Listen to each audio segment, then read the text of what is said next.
Hi, I'm Neil and welcome to a typical commercial Queensland piggery.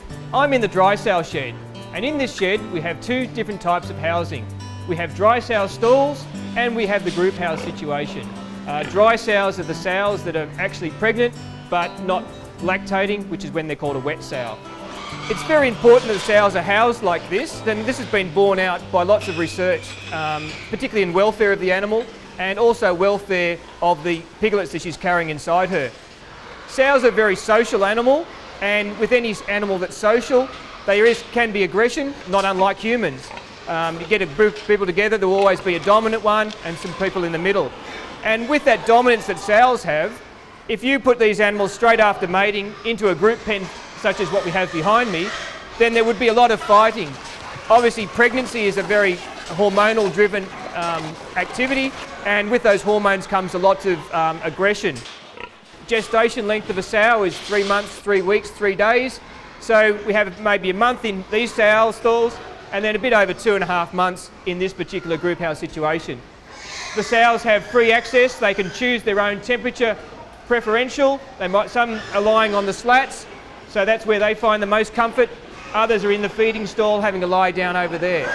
And over the years research has shown that group housing is a much more closer to natural way of housing the animals, as opposed to having them in stalls for the whole length of their gestation. The Australian pork industry is a very progressive industry, and there's been lots of money invested in research in both grower, weaner and also sows, and how best to house the sows.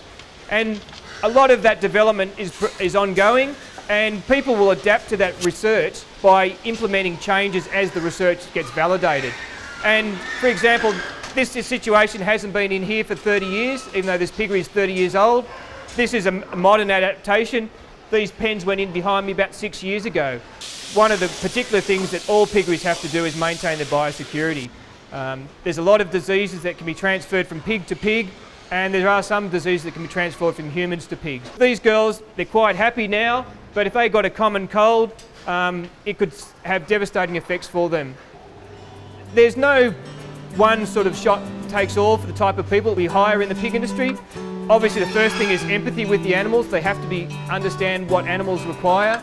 A lot of them have actually worked with pigs through their family generations.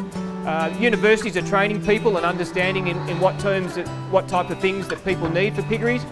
The people that work in the piggery are one type of group of people, but in addition to that there's a whole lot of ancillary people in terms of the nutritionists, the vets, the people that design the sheds, even the workmen that come in and do the repair and maintenance. It's no good having the best welfare-friendly shed that if you bring in an electrician that doesn't understand piggery production. So again, everybody from the people that work in the piggery every day through to the people that are advising have to have that same empathy with the animal and understand what the systems are about.